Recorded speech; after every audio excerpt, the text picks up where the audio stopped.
Salut à tous les amis, j'espère que vous allez bien. On se retrouve aujourd'hui pour une nouvelle vidéo. Donc on va débriefer les dernières heures du FC Barcelone puisqu'il s'est passé beaucoup de choses.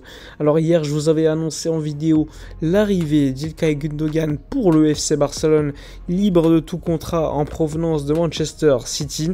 Donc Alemany hier a fait le voyage à Munich pour clôturer le deal, donc visite médicale, signature des contrats, etc.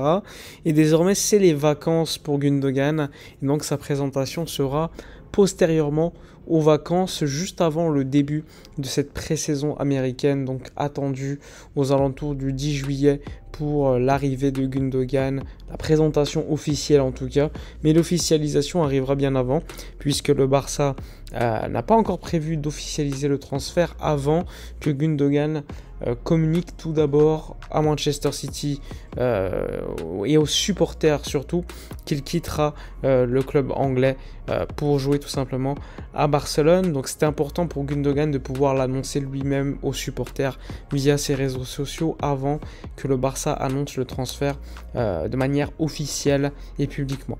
Donc c'est une excellente nouvelle pour le Barça qui se renforce avec un joueur d'une grande qualité. Il faut se rappeler que Gundogan arrive avec un salaire très abordable pour le Barça, libre de tout contrat. Donc c'était l'idéal pour le club qui avait besoin de se renforcer avec un joueur assez expérimenté qui connaît la Ligue des Champions. Ça va équilibrer le milieu de terrain qui est composé de jeunes, là un joueur un peu plus expérimenté. Donc pour l'information, Gundogan faudra patienter encore quelques heures, quelques jours probablement pour l'officialisation, mais l'important c'est qu'il a signé son contrat et que Gundogan sera bien joueur du Barça cet été. C'est un transfert assez dingue pour le Barça vu sa situation. Donc ça c'est l'information relative à Gundogan. Ensuite tu as une autre information concernant un départ cette fois-ci, c'est celui de Clément Lenglet, le joueur français comme vous le savez qui était en prêt à Tottenham. Il faut savoir qu'avant le Covid, avant la démission de Bartomeu, il a prolongé son contrat avec le Barça avec un salaire qui chaque année était croissant, donc chaque année il augmente. L'année prochaine son salaire est de 16 millions d'euros bruts annuels, ce qui est énorme. Et donc le Barça a besoin de le vendre pour économiser de la masse salariale. Et pour le vendre, le Barça est prêt tout simplement à accepter une offre à la baisse pour que tout simplement son prochain club compense et permet au club d'économiser le gros salaire qu'il aurait touché en restant. Donc le club le plus intéressé c'est Tottenham qui l'avait en prêt. Tottenham initialement voulait plutôt un prêt d'une saison supplémentaire. Le Barça a refusé puisque le Barça veut absolument le vendre pour ne plus avoir, on va dire entre guillemets, le joueur au niveau de sa masse salariale lors de saison prochaine s'il n'est pas acheté.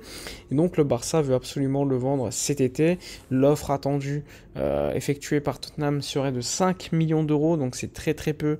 Le Barça en attend au moins 12 pour amortir totalement ce qui reste au niveau comptable.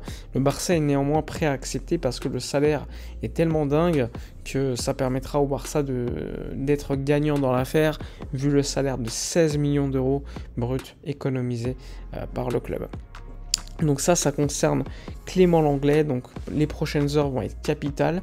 Le Barça s'intéresse beaucoup à un joueur de Tottenham, c'est Lo Celso, mais pour l'instant le club voudrait plutôt un prêt plutôt qu'une vente. Donc il faudra voir si des négociations beaucoup plus concrètes seront engagées lors des prochaines heures entre le joueur argentin, Tottenham et le FC Barcelone. Rappelez-vous, Lo Celso a été prêté au Real Betis, à Villarreal. Finalement à Tottenham il n'a pas réussi à s'imposer. Je pense que le jeu anglais n'est pas fait pour lui et donc il faudra suivre si Xavi, qui veut vraiment beaucoup un joueur comme ça pour le banc, réussit son coup, sachant que le Barça a déjà un milieu de terrain très fourni.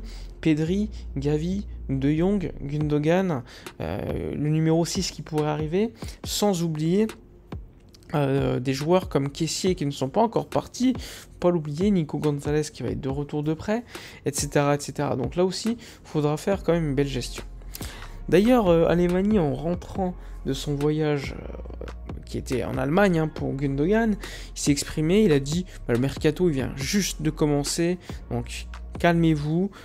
Concernant Gundogan, le club va communiquer quand il le faudra. Calma pour l'instant, c'est juste le début. Donc on verra ce que nous prépare Alemany. Il faut savoir qu'il y a quelques semaines, rappelez-vous, après un match L'un des derniers matchs, il avait dit que le mercato d'été serait très très mouvementé, très intéressant. Donc on y est en plein dedans, même si c'est que le début, ça va être un été très sportif pour le Barça qui se prépare à quelques recrues. Maintenant, le poste de latéral droit, pour moi, va être intéressant. Le poste de numéro 6, qui est la priorité pour Xavi, ça reste le dossier le plus important de l'été. Donc là aussi, il faudra voir comment le club gère tous ces dossiers. Tu as évidemment les dossiers des départs. Le club veut absolument vendre des ailiers, que ce soit Ferran Torres, etc. Tu avais également une possibilité à suivre concernant le numéro 6.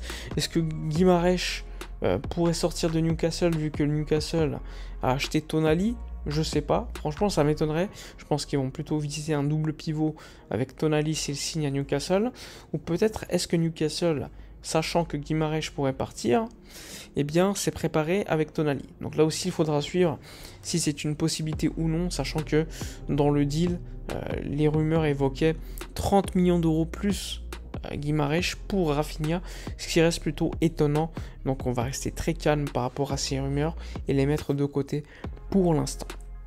Donc voilà pour les informations mercato des dernières heures. Il faut savoir qu'on arrive bientôt au 30 juin, qui est la date de la fin de l'exercice comptable. Donc le Barça veut absolument faire des ventes avant cette date pour être tranquille, plus tranquille pour le fair play financier de la Liga. Donc attendez-vous à des jours très mouvementés, sachant qu'en plus tu as une réunion du board du FC Barcelone qui évidemment est prévue le 28 juin je crois, pour évoquer certains sujets, des contrats de sponsoring, certains enregistrements de contrats, etc., etc. Donc ça va être très mouvementé ces prochaines heures, donc restez branchés sur la chaîne Actualité Barça pour toutes les informations, que ce soit Mercato, que ce soit l'avis du club, etc., etc. Bref, on a fait le tour aujourd'hui avec une nouvelle vidéo qui était axée une nouvelle fois sur Gundogan, mais pas seulement, également sur Clément Lenglet. Il faudrait également suivre un autre joueur qui intéresse beaucoup le Barça, c'est Arda Güler, joueur de Fenerbahçe, comme vous le savez, qui intéresse beaucoup de clubs. Aujourd'hui, la piste la plus chaude, ce serait plutôt l'AC Milan. Donc à voir, clause libératoire de 17 millions d'euros. Le Barça est très intéressé par le joueur qui reste très jeune, donc il faudra beaucoup de temps à mon avis s'il va dans un club, top club pour jouer. Mais ça reste un joueur avec beaucoup de talent, donc il faudra suivre évidemment l'évolution de ce dossier parce que le Barça reste très intéressé par le joueur turc. Bref, on a fait le tour de toute l'actualité. N'hésitez pas à donner vos avis dans les commentaires, à liker, commenter, partager. Moi je vous dis à la prochaine et comme d'habitude, portez-vous bien.